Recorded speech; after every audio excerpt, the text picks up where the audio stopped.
In chapter 2 of Deuteronomy today. And in chapter 2, we're going to see the very last of the doubters um, are going to die in the desert. And then after they're gone, it's time to move. Okay, so let's get started. Now remember, in chapter 1, they were reviewing what had happened to them in the past. What has God done in your life? Turning around, looking back into your life and seeing what God has done, looking at milestones. Where has God been faithful? Where have I seen God work in my life? Because it's very hard sometimes to see God in the moment, but it's much easier if you look back and see, this was God's hand. His providence prevented me from going here, or allowed me to have this, or sometimes good situations causing you to choose A or B, and sometimes bad, right? So His hand is in all of it, but you can look and see His faithfulness. So they're recounting this history. Then we turned and took our journey into the wilderness by the way of the Red Sea, as the Lord spoke unto me, and we compassed Mount Seir many days. The Lord spake to me, saying, You've compassed this mountain long enough. Turn you northward. And he commanded the people, saying, You pass through the coasts of the brethren of the children of Esau, which dwell in Seir. They shall be afraid of you. Take good heed unto yourselves, therefore. Meddle not with them, for I will not give you any of their land, not so much as a footbreadth, because I have given Mount Seir unto Esau for a possession. Okay, so you're going to go through this land. They don't like you at all, but it doesn't matter, because it is not my will that you should possess their land. I've given that land to them, so you pass through it. Okay. You shall buy meat of them for money, that which you may eat, and you shall also buy water of them for money that you may drink. Do not take anything from them. You pay for everything. Okay? They're your relatives, and you are not going to dispossess them, because I'm not judging them yet. I'm judging the Canaanites. The Canaanites is where I've given you, because I'm going to take their land from them. I'm fed up. Okay, so those countries are being judged, and God is actually using the Hebrews to do it. But they're not to simply just take whatever they want from whom they want. God determines. Okay. For the Lord God has blessed thee in all thy works of thy hand. He knows thy walking in this great wilderness, these 40 years that God has been with thee, thou hast lacked nothing. Now it's very, very interesting. You have been in the wilderness 40 years. You had a part to play in this. It was your faithlessness that caused you to be in the wilderness. But even while you were in the wilderness, God provided for you. You lacked nothing. It wasn't delightful.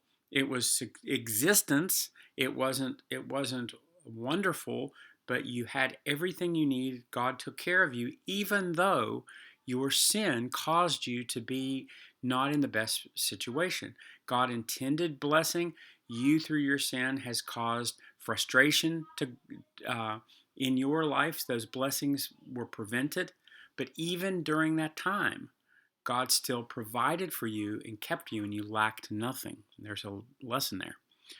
When we passed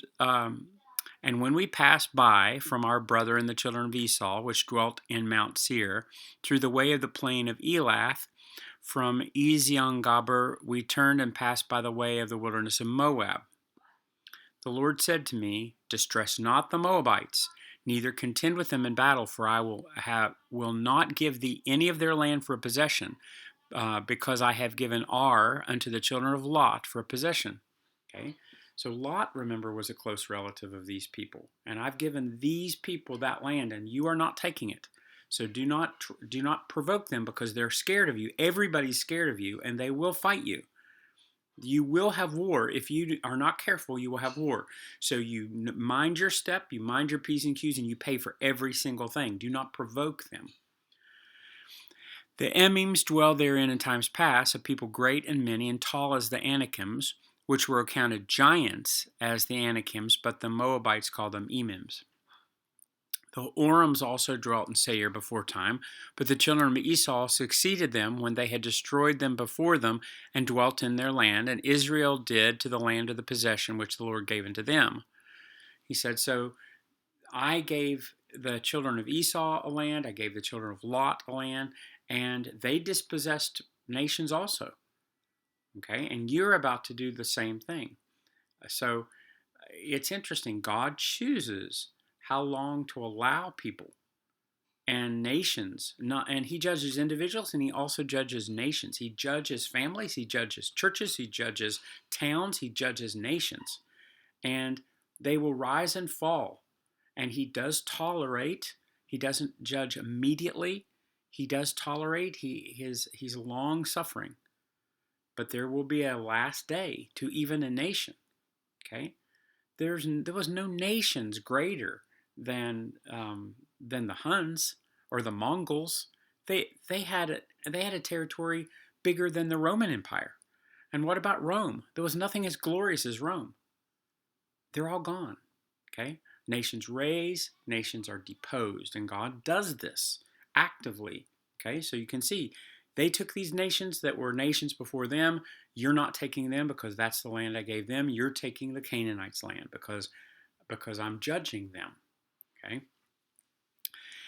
15.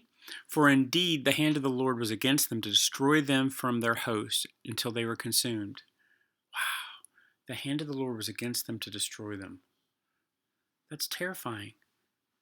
That would be my relationship with God. My relationship with God would be that God had determined to destroy me because I have made myself his enemy.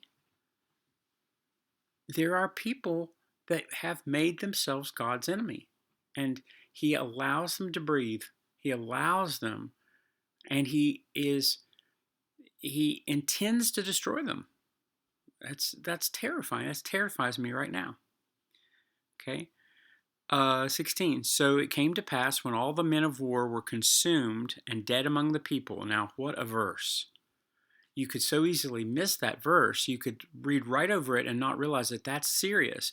These are all the people that were 20 years of age or older when they took the first census in Numbers, and who went, they did not trust the spies that went in, and Caleb and Joshua said, let's do it, let's take it, we can do this, God's going to give it to him. They trusted the 10 spies saying, we're grasshoppers and they'll trample us and our babies will all be killed, and they were afraid. Okay, they doubted God. Okay, and as such, all of those people were destined to wander around in the desert until the very last one was dead. And this happens in verse 16. So it came to pass when all the men of war were consumed and dead from among the people. The last guy dropped over. Okay, then the Lord spake unto me, saying, okay, that very second that God had already had it as plan A. There was never a plan B. He just waited. God can wait you out. Thou art to pass through Ar, the coast of Moab, this day, and when you comest nigh over against the children of Ammon, distress them not. Okay, don't provoke them, and don't meddle with them. I love that word. Don't meddle. Don't meddle with them, for I will not give thee of the land of the children of Ammon any possession, because I have given it to the children of Lot. So we've seen those two, Esau and Lot.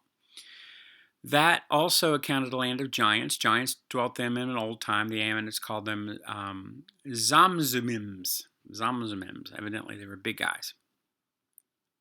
A people great and many, as tall as the Anakims, but the Lord destroyed before them, and they succeeded them and dwelt in their stead. And he did to the children of Esau, which dwelt in Seir, when he destroyed the Horims before them, and they succeeded them and dwelt in their stead this day. I've already commented on all this. It's the same lesson. And the Avims which dwelt in Hazarim, and to the Azar, and the Caphtorims which dwelt forth in Caphtor, destroyed them and dwelt in their stead. Do you see there's a theme to this chapter? If you, Israel, are going to go and depose Canaan, and I'm removing Canaan because of I've sought to destroy them, there's no more nation after today. Okay?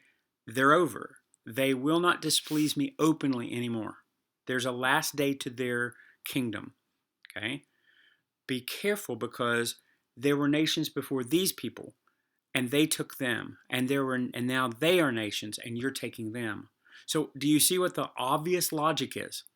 The obvious logic is, you're next. I will depose you and send you off into captivity, just like all these other, and destroy you.